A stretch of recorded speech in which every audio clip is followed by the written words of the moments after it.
Recording in progress. 전 사실 마스크 쓰는 게 더 편합니다.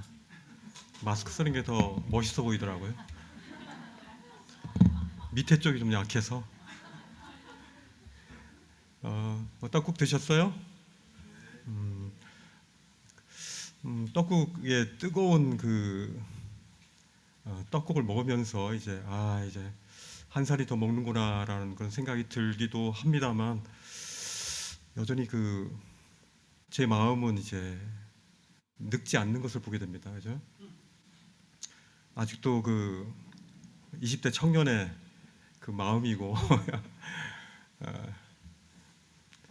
그런데 이제 육체는 이제 나이가 들어가죠. 나이가 들어가고, 그렇지만 유지하고 싶은 것은 바로 이제 주님과 만났을 때 첫사랑의 두근거림, 설레임이죠.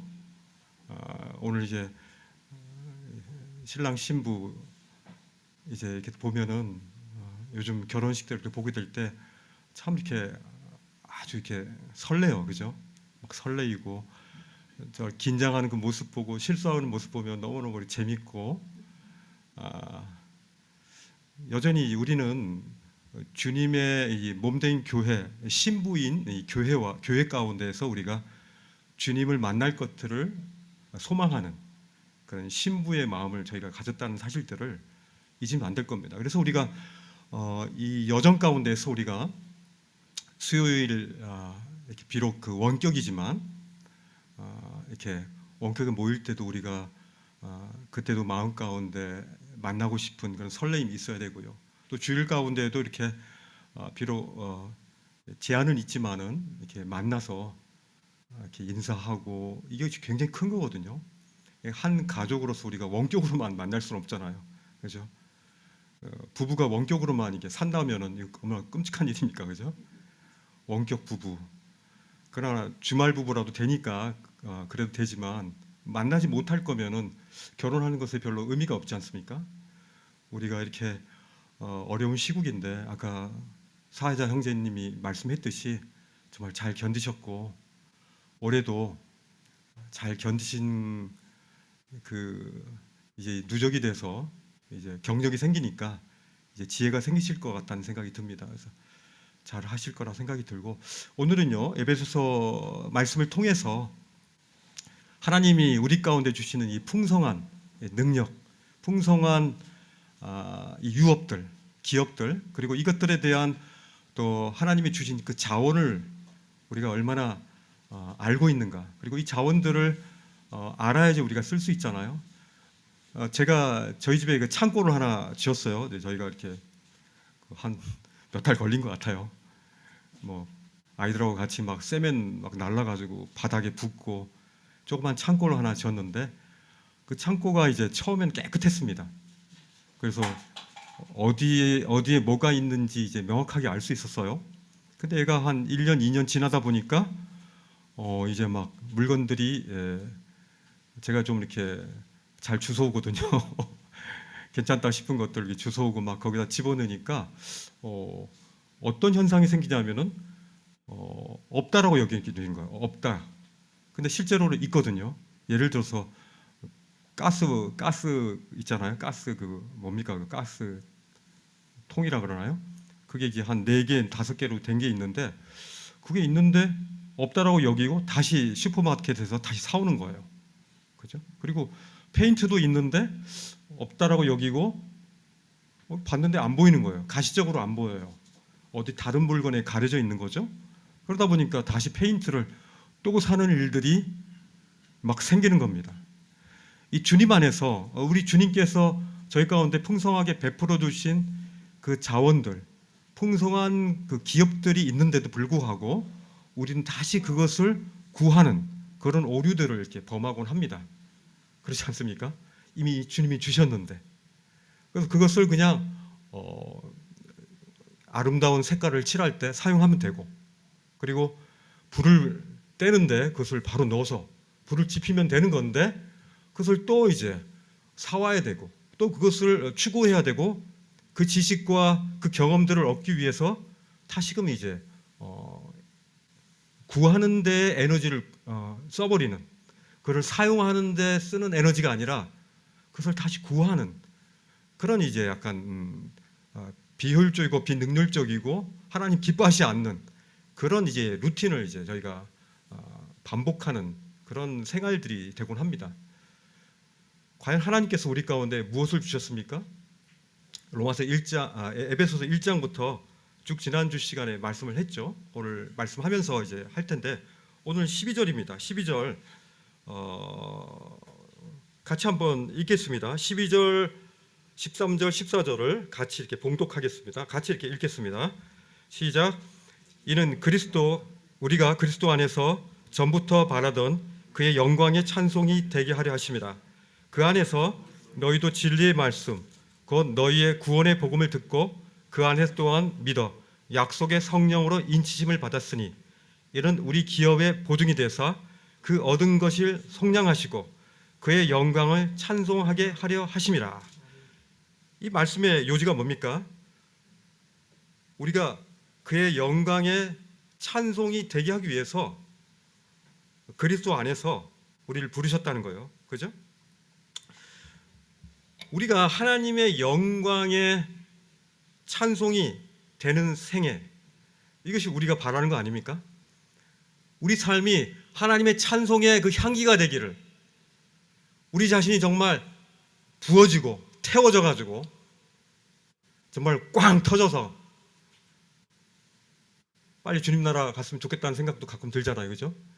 정말 이 몸이 정말 순교적인 그런 삶을 살다가 한번 그렇게 살다가 죽었으면 좋겠는데 주님은 그 삶을 원하지 않으실 수 있어요. 이 땅에 사는 동안에 우리가 주님의 형상을 계속 닮아가는 삶을 살라고 우리가 그렇게 각각마다 부르심이 다른 거죠. 어쨌든 우리가 하나님의 영광의 찬송이 되기 위해서는 우리가 어떻게 살아야 되는가, 이것이 바로 이 말씀에서 사도 바울이 이 성경을 통해서 우리 가운데 제시하는 겁니다. 질문하는 것이죠. 12절에 보시면요, 우리가 우리 주님의 영광을 찬송하는 미션을 가진 존재라고 말씀을 하고 있죠. 우리가 그의 생명으로 삼바 되어진 바 된 거죠. 우리는 주님의 이제 십자가의 피로 말미암아 사신 바 되었어요. 우리의 소유권은요, 우리에게서 있지 않고 주님에게 있습니다. 주님이 우리를 팔 수도 있고 살 수도 있고 죽일 수도 있고요, 살릴 수 있는 그 소유권을 가지신 분이라는 것들을 우리는 잊으면 안 돼요. 내게 아니라 저의 생명이, 우리의 생애가 바로 주님의 소유권이 있다는 사실들을 잊었을 때 우리는 자꾸 우리가 무엇을 하려고 하는 거죠. 그죠? 우리가 우리의 목적을 세우려고 그러고 이미 있는 목적이 있는데도 불구하고, 그죠? 하나님께서 이미 진리의 길에, 이미 도상에 우리를 두셨는데 그 길을 가야 되는데 새로운 어떤 목적을 찾으려고 하는 그런 헛된 부분들을 또 추구하게 되는 거죠. 인생의 최대 목적이 바로 14절에 나와 있습니다. 뭡니까? 바로 하나님께서, 우리 주님이 우리의 기업의 보증이 되셨다고 그랬어요. 이 기업은 앞에 1절부터 11절까지 말씀하신 하나님의 모든 기업입니다. 이 기업들이 잘 돌아가기 위해서는 뭐가 필요합니까? 이제 부도가 나지 않아야 되죠. 재정적으로나 이제 신용적으로나 보증이 있어야 됩니다. 그런데 우리의 보증자는 누구십니까? 바로 우리 주님이신 거예요. 바로 아버지 하나님과 그 아들 하나님과 성령 하나님께서 우리의 보증이 되신다는 거예요. 그냥 우리는요, 하나님의 기업을 누리면 되고요, 그것들을 운영하면 되는 겁니다. 그래서 하나님 나라를 확장하는 데 있어서 우리가 하나님의 기업에 대한 부분들이 이 부분에 대한 걸 보충해야 되지 않을까, 이렇게 생각하는 것이 아니라 우리는 그냥 직진해서 나가야 되는 겁니다. 대표적인 것이 바로 복음을 전파하는 것이죠. 그죠? 이 복음을 전파하는 이 기업의 이 제일 앞에 선 우리는 바로 우리가 이 하루하루를 바로 우리 기업들을 이제 발전시키는데 우리가 사용되어지는 겁니다. 그 보증을 하나님 하신 거예요. 네가 복음을 전하다가 감옥에 가든 복음을 전하다가 위험에 처해지든 복음을 전하다가 어떤 일이 있을 때 염려하지 말라는 거예요. 내가 보증이 되어주니까. 세상은요, 하나님의 영광을 사실 전혀 이해할 수 없어요. 하나님의 영광을 이해할 수 있는 유일한 사람은요, 바로 성도들입니다. 거룩하게 되어진 성도들, 거룩하게 하신 그 하나님, 이 두 관계에서만 하나님의 영광을 우리가 알 수 있는 것, 이 채널에서만 가능한 것입니다.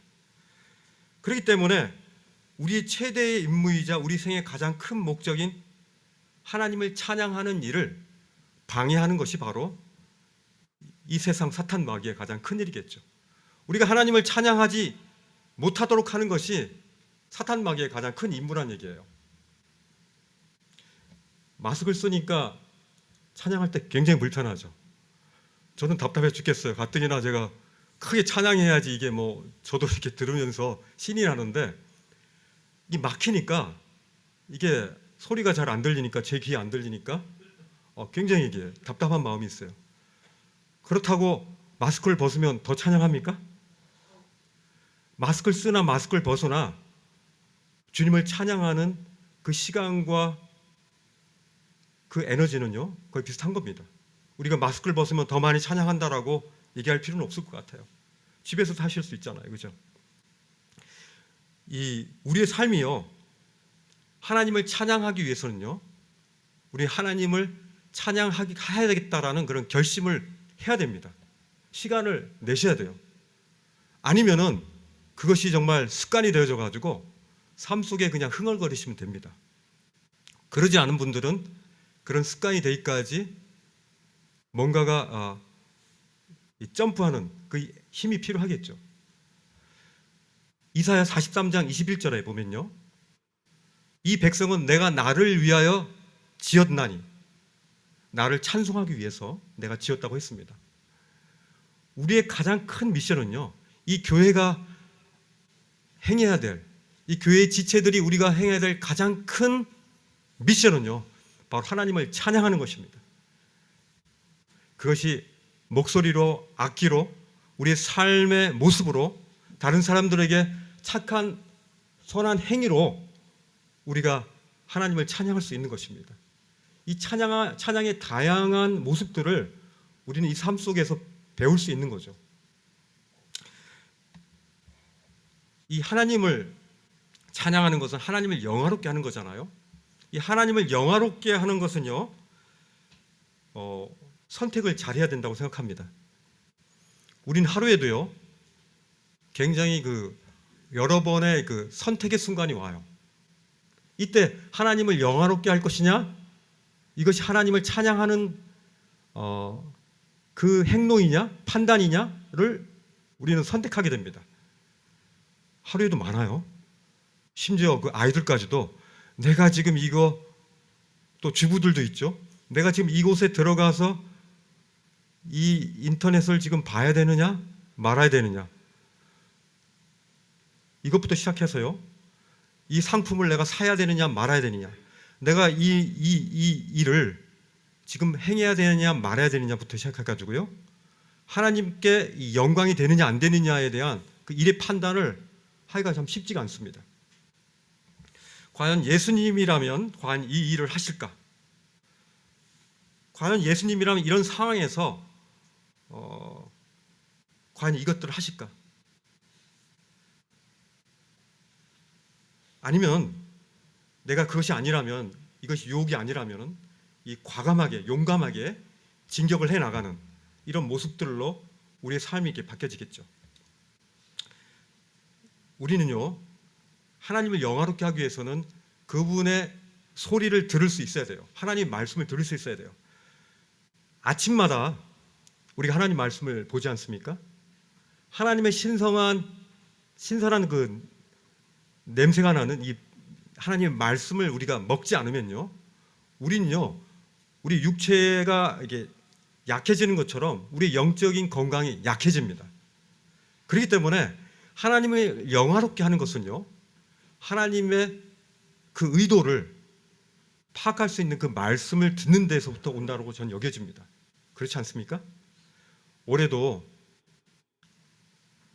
말씀을 아침부터 저녁까지 계속적으로 꾸준히 읽으시고 암송하시고 노래하시는 그런 한 해가 됐으면 좋겠습니다. 이 교회 지체로서요, 그리스도 안에서 풍요로운 복이 뭔가, 이 15절에 나와 있습니다. 주님 안에서 우리를 지체로 부르셨는데요, 15절 16절을 한번 같이 읽겠습니다. 같이 시작. 이로 말미암아 주 예수 안에서 너희 믿음과 모든 성도를 향한 사랑을 나도 듣고 내가 기도할 때 기억하며 너희로 말미암아 감사하기를 그치지 아니하고. 이로 말미암았다라는 말씀은 뭡니까? 이 앞에 거에 대한 모든 결론이겠죠. 이로 말미암았다.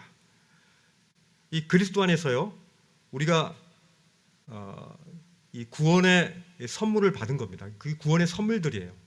이로 말미암아, 앞에 있는 그 말씀들인데요, 이로 말미암은 게 뭔가 이게 앞에 좀 보겠습니다. 이 하늘에 속한 신령한 복이 바로 우리의 구원의 선물이라는 겁니다. 그래서 하나님께서 우리에게 이것을 유업으로 우리에게 주신 거예요. 그 유업들이 무엇인가를 우리가 파악을 해야 되겠죠. 지난 시간 했는데 다시 한번 보겠습니다. 3절에 보시면은 하늘에 속한 신령한 그 복들을 우리에게 어떤 것을 주셨는가를 말씀하고 있습니다. 3절에 무엇을 말씀하고 있습니까? 바로 하나님께서 그리스도 안에서 신령한 복을 우리에게 주셨다는 거예요. 신령한 복. 그죠? 또 4절에는 뭡니까? 4절에 그리스도 안에서 우리를 선택하셨다는 거예요. 선택하셨다. 여러분 혹시 인터뷰 보신 적 있으세요? 인터뷰 보셨을 때 다 선택받았을 때 그 기쁨이 얼마나 큰 줄 아십니까? 하나님이 우리를 선택하셨다는 거예요. 그리고 하나님께서 주신 그 놀라운 신령한 복이 뭔지 바로 5절에 보니까 우리를 입양하셨다는 거예요. 자기의 아들들이 되게 하셨다는 거예요. 그죠? 6절은 뭡니까? 하나님께서 그의 은혜의 영광을 찬송하고 또 죄사함을 받았다. 하나님께서 예수 그리스도로 말미암아 우리를 받아들이셨다는 거예요. 우리를 수용했다는 거예요. 얼마나 놀라운 겁니까? 우리를 받아들였다. 우리의 집에 누구나 올 수 있는 건 아니지 않습니까? 우리가 알고 믿을 수 있는 사람 우리 집에 들이잖아요. 주님께서 그분의 집에 우리를 들이셨다는 거예요. 입양하셨다는 거예요. 입양했다는 게 이게 굉장히 큰 의미가 있습니다. 예전에 제가 회사에서 그 프로그램이 하나 있어가지고 고아들과 함께 이제 하는 하루라고 해가지고 이 고아들과 함께 이제 하루를 지냈거든요. 그래서 그 어린이 공원인가요? 어린이 놀이터 가가지고 이제 놀이동산 가서 좀 타고 하는데 얘가 아주 귀여워요. 너무 귀엽고 뭐 우리 애들이나 별 차이가 없어요. 근데 한 가지 좀 차이가 있다면은 자꾸 뭘 사달래. 자기 손에 이미 뭐가 있는데도 불구하고 이것도 사주고요, 이것도 사주고요 하면서 끊임없이 사달래요. 얘는 안 것 같아요. 오늘 하루짜리라는 거 내가. 그래서 오늘 끝나기 때문에 얻어먹을 거 다 얻어먹으려고 자꾸 빼가는 것 같다 생각이 들어요. 마지막에 헤어지면서 제 마음이 굉장히 안타깝더라고요. 얘가 보니까 그렇게 자꾸 이렇게 빈 곳을 채우지 못하는 그 빈 곳은 바로 그 부모의 사랑이 그에게 없기 때문에 자꾸 이렇게 그런 물질적인 것으로 채우려고 한다는 것들을 알게 됐어요. 물론 그 아이는 부모가 없는 것이 아니었어요. 부모가 있어요. 근데 그 부모가 편부모인데 그 아이를 맡긴 거거든요. 이 마음이 치근함이 있었는데요. 이 하나님께서는 우리를 그런 상태로 내버려 두지 않으신다는 거예요. 하나님께서는 우리의 상태에 상관없이 우리로 하여금 우리 주 예수 그리스도로 말미암아 깨끗하게 씻기시고 우리를 깨끗하게 그 더러움을 다 씻으시고 안방에다가 따뜻한 아름목에다가 우리를 앉힌 거예요. 함께 이불 덮으시는 거죠. 이것이 바로 하나님이 우리를 입양하시는 그런 모습이라고 저는 생각이 듭니다. 하늘 기업으로요, 유업으로 주시고 성령으로 우리를 인치셔가지고 우리를 보증하시는 그 하나님을 참으로 찬양합니다. 그렇기 때문에 우리가 우리 삶 속에 기쁨의 삶, 이런 감사의 삶을 살지 않는 것은 이것은 이상한 일입니다. 그리스도인이 감사하지 않고 기쁘지 않다는 것은 이건 있을 수 없는 일이에요. 맞습니까? 하나님이 이런 풍성한 유업들과 이런 자산들을 주셨는데 우리가 그걸 누리지 못하기 때문이겠죠. 이 하나님의 복을요, 이게 받은 저희들이 어떠한 힘을 갖는가를 이 말씀을 통해서 보게 됩니다. 다음 말씀을 보면요,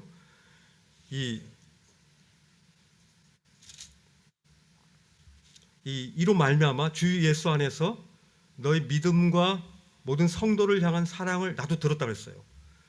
이 너희 믿음, 우리의 믿음은요, 주 예수 안에서 있는 이 믿음은요, 세상의 믿음과 참 많이 차이가 있습니다. 이 세상도 보면요, 뭐로 돌아가냐면 믿음으로 돌아가요. 신용으로 돌아갑니다. 신용으로. 그렇지 않습니까? 우리가 다 신용해가지고 하잖아요.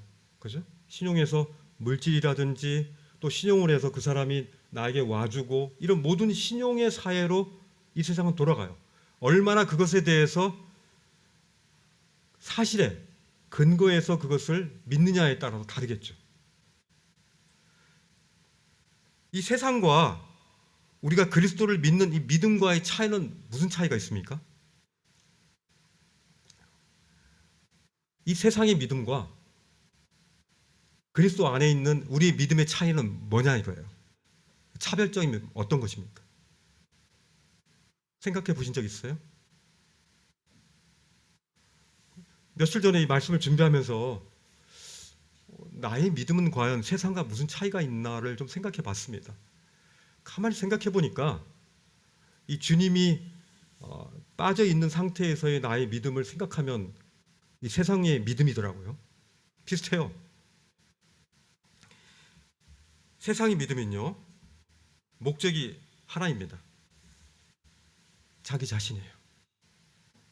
자기 자신에게 있어서의 유익. 결국은 그 믿음을 통해서 자기 자신을 믿는 거예요. 자기로부터의 탈출해가지고 해탈하고 자기로부터의 탈출을 해서 결국은 어떻습니까? 결국 자기로부터 자기에게 돌아와요. 이것이 세상에서의 믿음입니다. 세상의 믿음은 끝은요, 시작도 자기고 끝도 자기 자신입니다. 자기 자신이 없으면요, 세상 아무것도 없는 거예요. 그러나 그리스도 안에서의 믿음은 뭡니까? 우리의 믿음은 뭡니까? 우리 믿음은요, 그리스도 안에서 우리가 선택받았어요. 우리의 믿음이 우리가 선택한 것이 아니에요. 바로 하나님께서 우리를 선택해 주셨기 때문에 우리 믿음이 생겨진 거예요.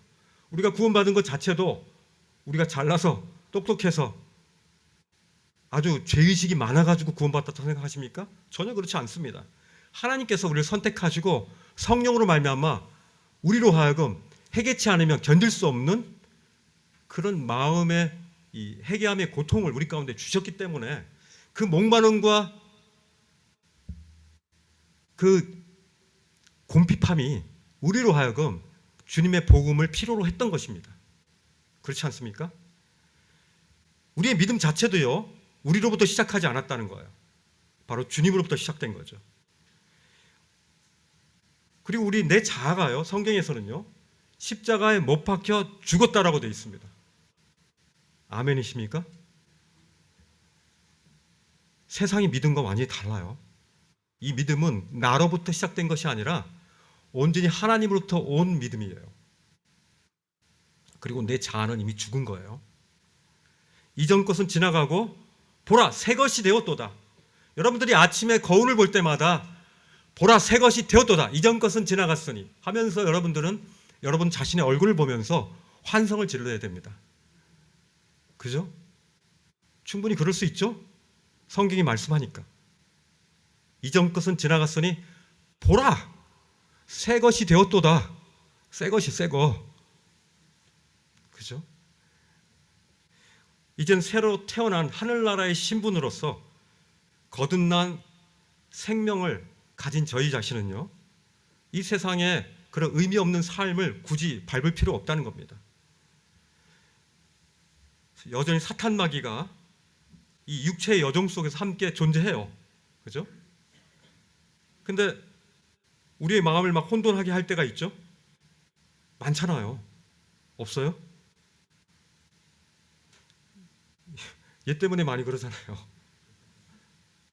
시간도 많이 뺏고 하고 나면 허하잖아요. 그거 주님 기뻐하지 않으셨다는 거예요. 술 취하지 말라. 이런 방탕한 것이니 오직 성령의 충만을 받아라. 우리가 주님으로부터 충만하지 않으면요, 세상이 충만을 요구할 것입니다. 그죠? 세상이 충만하면요, 주님이 결핍되고 곰핍되어지고 가난하게 사는 거예요. 그러면요, 하나님의 주시는 그 하늘나라의 유업을 우리는 누리지 못하고요, 세상의 가짜는 것으로 우리는 즐기고 있는 것입니다. 그래서 성경에는 어린아이, 청년들 이런 모습들이 나타난다는 거죠. 그죠? 우리 마음은 청년이 돼 영적인 수준은요 점점 성숙해 나가야죠. 그것이 바로 저희들이 나아가야 될 방향인 것이죠.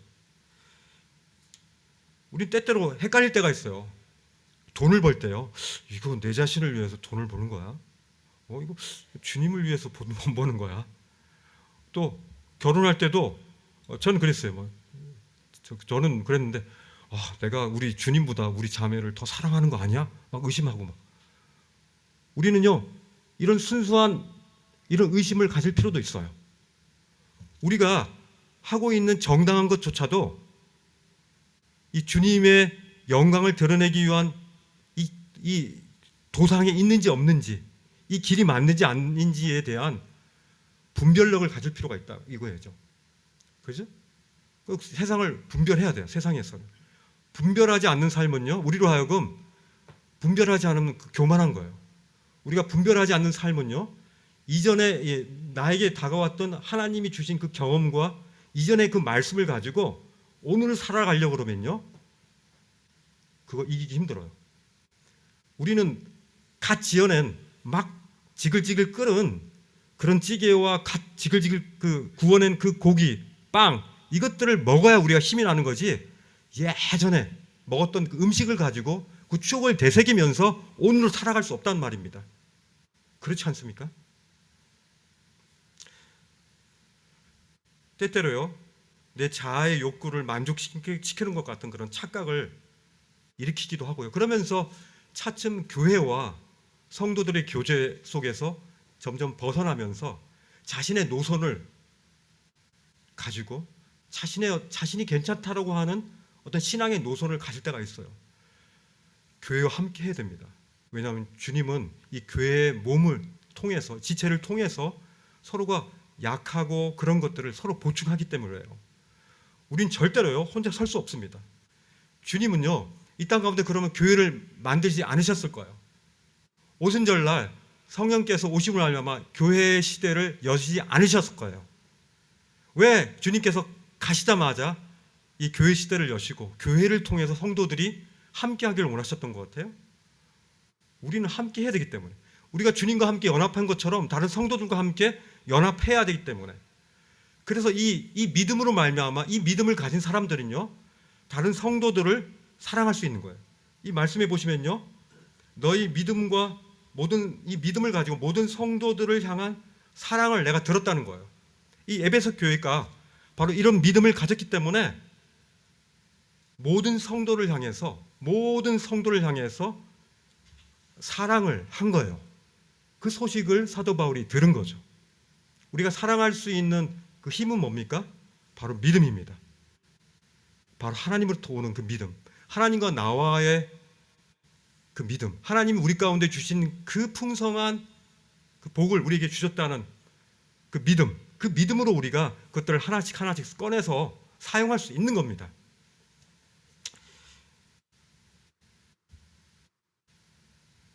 16절에 보시면요,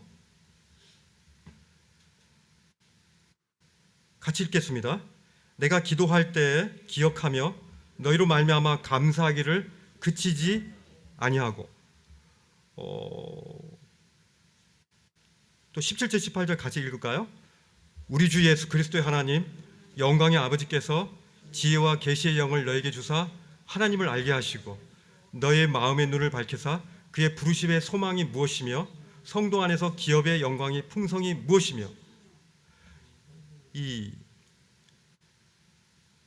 사도 바울은요, 이 기도하기를, 이 기도할 때마다 감사하기를 그치지 않았다 그랬어요.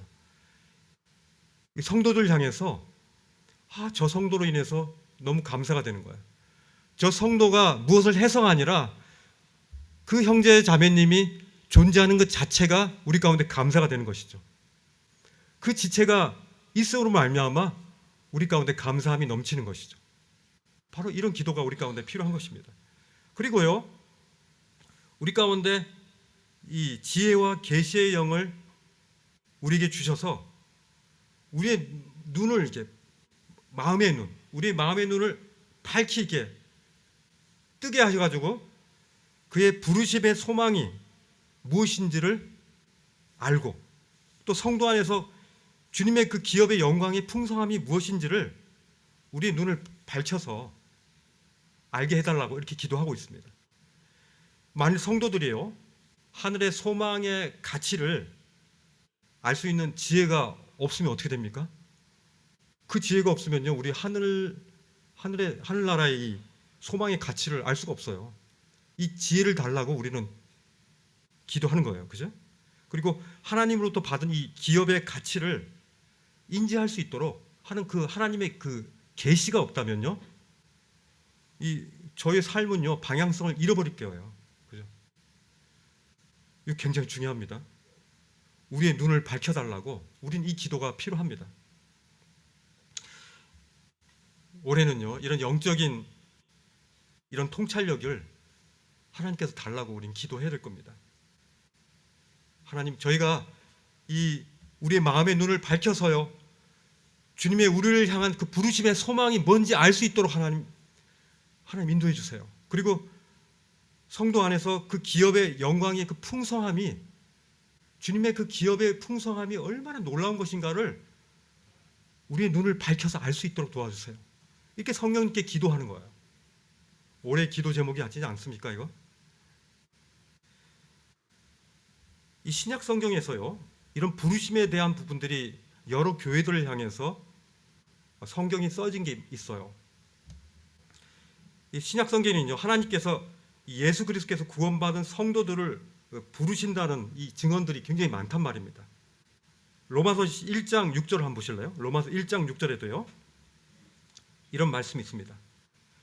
너희도 그들 중에서 예수 그리스도의 것으로 부르심을 받은 자니라, 이렇게 돼 있어요. 예수 그리스도의 것으로 부르심을 받았다. 누구 것이라고요? 우린 예수 그리스도의 것으로 부르심을 받았다는 거예요. 우리가 부르심이 받은 그 위치가 나오죠. 예수 그리스도 거. 그러잖아요. 넌 내 거 하잖아요. 우리 주님은요, 우리 보고 저보고 넌 내 거 이렇게 얘기하신다는 거예요. 그리고 7절에 보면요, 1장 7절에 보면은 하나님의 사랑하심을 받고 성도로 부르심을 받은 모든 자에게, 이렇게 있습니다. 하나님의 사랑하심을 받고 거룩한 성도로, 거룩한 길을 가는 그런 성도로 우리가 부르심을 받은 거예요. 이 고린도 교회를 볼까요? 고린도 교회 1장 2절을 보시면요, 고린도 교회 1장 2절에 보면 고린도에 있는 하나님의 교회, 곧 그리스도 예수 안에서 거룩하여지고 성도라 부르심을 받은 자들, 이렇게 써 있습니다.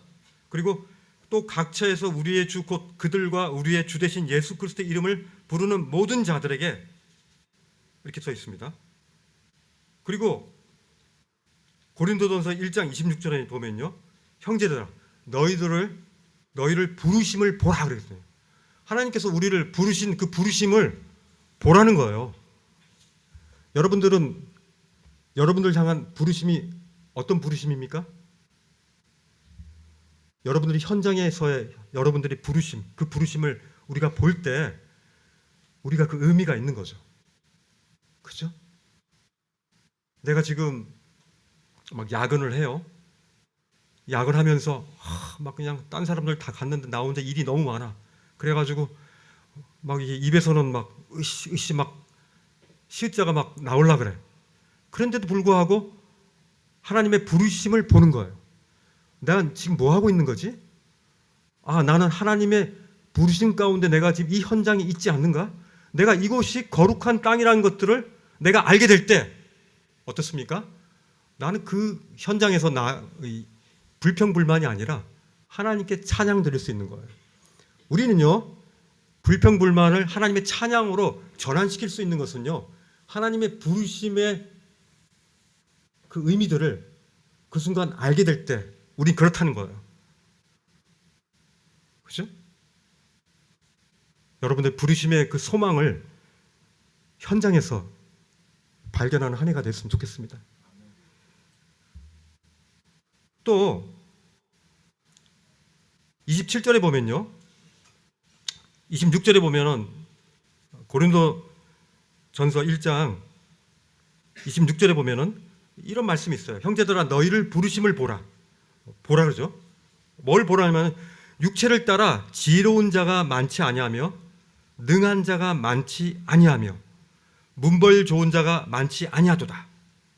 그러나 하나님께서 세상에 미련한 것들을 택하사 지혜 있는 자들을 부끄럽게 하려 하시고 세상에 약한 것들을 택하사 강한 것들을 부끄럽게 하시며 하나님께서 세상에 천한 것들과 멸시받는 것들과 없는 것들을 택하사 있는 것들을 폐하려 하신다고 했어요. 세상에 얼마나 지혜로운 자가 많습니까? 얼마나 잘생기고 탤런트가 뛰어난 사람들이 많습니까? 그런데요, 하나님께서는 그것보다도 천하고 멸시받고 없는 것들, 그런 존재들을 택하는 거예요. 우리가 사실 잘났다고 하지만 굉장히 약하죠. 병 한 번 걸리면 그걸 알 수가 있어요. 그죠? 한번 체하면요, 막 숨쉴 정도도 막 숨도 못 쉴 정도로 아프고 그래버리면 우리가 얼마나 연약한 존재라는 걸 알게 되죠. 우리는 그렇게 괜찮은 사람들이 사실 아니에요. 사실 그렇잖아요. 그런데 우린 그렇게 착각을 일으키죠. 교만의 목을 세웁니다. 그때 이제 패망의 선봉이 되는 거예요. 그리고 교회 가운데서도요, 우리가 괜찮은 자가 아니고 오직 주님의 은혜 가운데에서만 우리가 괜찮은 자라는 것들을, 오직 주님의 그리스도 안에서만 하나님의 의가 된다는 사실들을 우리가 잊어버리면요, 우린 괜찮은 사람이라고 생각돼요. 그러면 그때 어떤 현상이 생기냐면은 다른 사람들을 판단하게 돼요. 그리고 눈을 흘기게 돼요. 쟤는 왜 저러지? 저 사람은 왜 저러지? 저 형제는 왜 그러지? 저 자매는 왜 저런 말을 꼭 하는 거야 하면서 판단하게 되죠. 우린요, 그리스도의 은혜의 옷을 입은 것이지 결코 육신적으로, 정신적으로, 영적으로 완전하지 않습니다. 우리의 완전함은요, 그리스도의 은혜로 말미암는 은혜로 하나님 편에서 우리를 완전하다고 보시는 것이지 우리 스스로가 완전함을 선언할 수는 없다는 사실입니다. 하나님께서 우리를 완전한 성인으로 우리를 보시는 것이지 우리 스스로가 우리 자신을 완전한 자라고 선언할 수는 없는 것이에요. 우리 주님의 거룩한 옷을 입지 않으면요, 우리는 벌거벗은 우리의 노출됨, 이 벌거벗었음을 우리는 볼 수밖에 없는 연약함을 지닌 존재라는 사실들을 알아야 된다는 거죠. 결코 우리는 교만할 수 없어요. 가르치시는 이는요 성령님이신 거예요. 데살로니가전서 1장 12절을 보시면요, 1장 12절, 이는 너희를 부르사 자기 나라와 영광에 이르게 하시는 하나님께 합당하게 행하게 하려 함이라. 너희를 불러가지고 하나님께 합당히 행하게 하기 위해서 불렀다라고 또 말씀하고 있어요. 디모데후서 1장 9절에 보시면요, 하나님이 우리를 구원하사 거룩하신 소명으로 우리를 부르셨다라고 되어 있습니다. 거룩하신 소명으로 우리를 부르셨다고 했어요. 베드로전서 5장 10절에 보면요, 모든 은혜 하나님 곧 그리스도 안에서 너희를 부르셨다고 했습니다. 에베소서에 15번 이상이나 그리스도 안에서라는 말씀이 나오잖아요. 바로 우리를 그리스도 안에서 부르신 거예요. 저는 지금 말씀을 이제 마무리하려고 해요. 예수 그리스도는요, 하나님에게서 완전한 사람입니다. 완전한 인자셨어요. 예수 그리스도는요, 하나님의 아들이셨어요. 맞습니까? 하나님에게서 완전한 인자셨고 하나님에게서 아들이셨어요. 우리가 그리스도 안에 들어갑니다. 우리가 그리스도 안에 들어갔기 때문에 우린 그리스도가 누리시는 그 놀라운 이 특권들을 우린 누리는 겁니다. 뭡니까? 아까 제가 앞에서 봤던 말씀처럼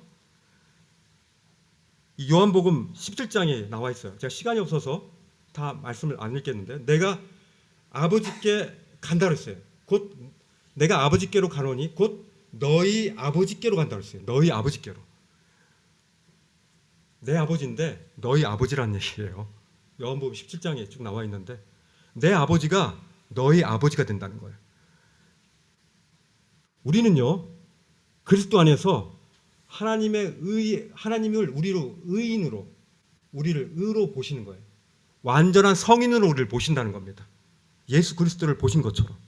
또 하나는요, 그리스도 안에서 바로 예수 그리스도와 같이 바로 하나님의 아들로 우리를 보신다는 거예요. 예수 그리스도가 누리시는 가장 큰 특권 두 개를 우리는 다 누린다는 겁니다. 뭡니까?